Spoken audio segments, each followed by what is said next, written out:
마태복음 6장 11절 말씀입니다. 주보에 보면 매일 말씀 묵상에 본문이 기록되어 있습니다.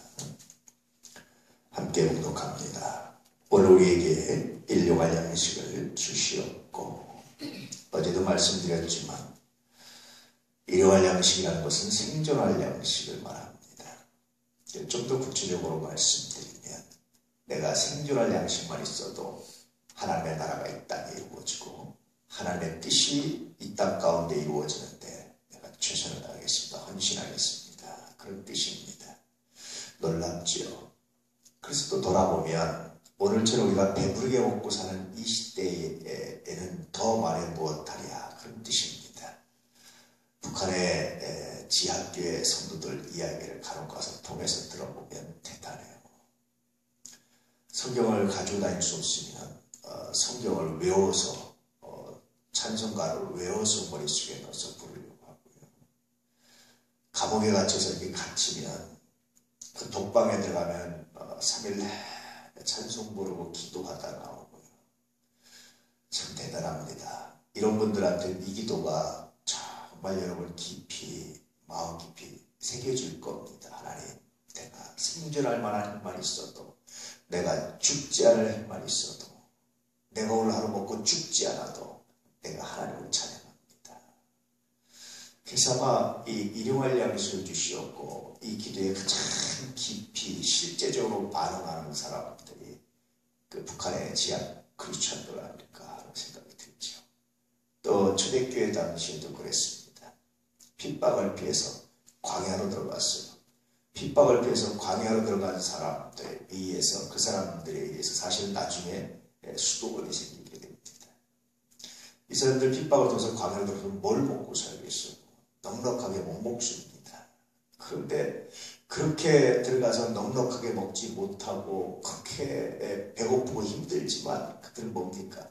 내가 죽지 않고 산다면 내가 숨이 끊어지지 않더라. 내가 하나님을 묵상하고 하나님을 배신하지 않습니다. 이런 기도거든요. 이것이 일용할 양식을 주시옵고 라는 기도에 어울리는 내용입니다. 예수님 절대 먹을 걸 구한 게 아니에요. 만약에 먹을 걸 구했으면 그 뒤에 있는 무엇을 먹을까 마실까 입을까 염려하지 말라. 이 말씀이 모순입니다. 할 수가 없잖아요. 곧 그 말씀을 하시는데 그 말씀을 못 하시는 거 아니에요. 그걸 구한 게 아닙니다.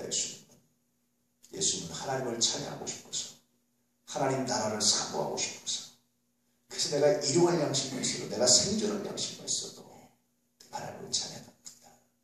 그래서 이 말씀으로 현재 우리 자신을 비춰보면 그렇잖아요. 우리는 너무 먹거리가 풍부해서 어떻게 하면 덜 먹을까 고민하는 시대 아닙니까? 이 시대에 하물며 생존할 양식만 있어도 하나님을 찬양하는데 하물며 우리는 어떻게 해야 될까라는 그런 정말 깊은 묵상 가운데 그런 반성 가운데 놓이게 할 수밖에 없는 것이 바로 이 말씀입니다. 그럼에도 불구하고 우리는 여전히 이 말씀을 오해해서 더 많은 걸 달라고, 더 많은 양식을 얻게 해달라고, 더 많은 성공을 하게 해달라고, 더 많은 부를 달라고 하는 것으로 오용하고 있다면 그게 잘못된 해석이고 주님의 마음을 정말 오해하고 곡해한 그런 해석이겠다라는 생각이 들 때가 참 많죠. 오늘 하루 여러분 우리는 하나님께서 생존할 양식을 이미 주셨습니다. 그래서 이미 생존할 양식을 주셨기 때문에 우리가 해야 될 일이 뭐겠습니까? 그것은 아버지의 뜻이 하늘의 뜻이 이 땅에 이루어지는데 도구가 되게 해주십시오. 하나님의 나라가 우리 가운데 임하는데 도구가 되게 해주십시오. 아버지 이름을 거룩하게 하는데 내가 도구가 되게 하십시오. 이런 기도여야 된다라는 거예요. 그래서 사실은 주기도문은 크게 보면 세 파트로 나눌 수 있는데 첫 번째 파트는 하늘에 계신 우리 아버지로부터 시작해서 하늘의 뜻이 땅에서 하늘에서 뜻이 하늘에서 이루어진 것처럼 땅에서 이루어지길 원합니다. 그 기도가 전반부고요. 일용할 양식부터 악에서 모압서가 중반부인데 이 중반부가 왜 존재하느냐? 이 전반부 때문에 존재하는 거예요. 왜 내가 일용할 양식을 구합니까? 하나님의 뜻, 하나님의 이름, 아버지 이름, 아버지의 뜻, 아버지의 나라 이것 때문입니다. 왜 내가 서로 용서하고 용서함밖에 원하냐? 아버지의 나라, 아버지의 뜻, 아버지 이름 때문입니다. 것입니다. 왜 내가 악에서 구원받기 원하느냐? 아버지의 나라, 아버지의 뜻, 아버지 이름 때문입니다. 그리고 마지막 정반부에 성령이 있는 겁니다. 대개 나라와 권세와 영광이 아버지 기록을 있습니다. 물론 이 성령 부분은 중요한 사본들이 없어요. 그래서 이것은 나중에 아마 제자들이 첨가해 있겠다. 그런 식으로 그런 생각을 해서 물론 누가복음에도 없고 그래서 많이 빼고 외우는데요. 근데 이 성령은 당시 유대인들의 습관이었습니다.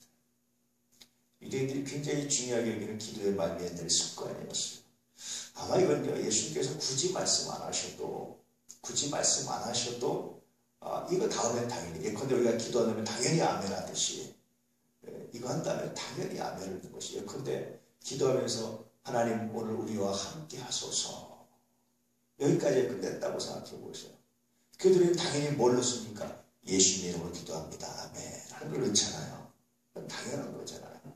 그래서 아마 이걸 넣는 것이 예수님의 전체 가르침에 더 어울린다라는 생각입니다. 그래서 마태복음에 이렇게 가로를 쳐놨는데요. 누가복음에 없습니다.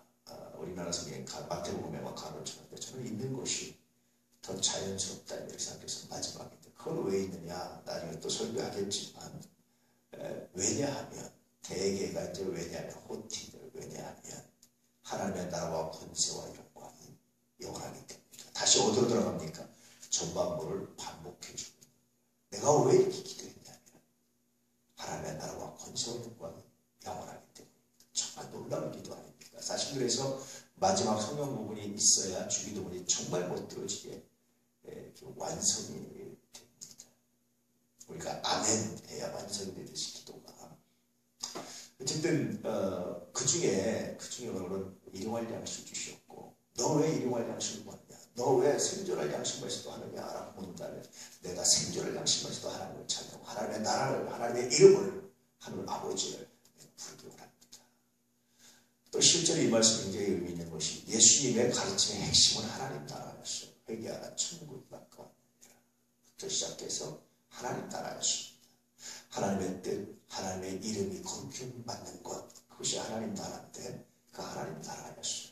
그래서 예수님의 모든 가르침은 하나님 나라에 집중해서 이해하는 것이 정말 귀중하고 아름답습니다. 오늘 여러분 생존할 양식만 있어도 하물며 넉넉히 배부르게 먹어서 어떻게 하면 덜 먹을까 고민하는 우리들의 이 받은 복을 어떻게 표현할 수 있느냐 하나님을 찬양하고 하나님의 뜻을 이루고 표현해내시고 살아내신 하나님의 사람들 그리스도인들 그리스도의 제자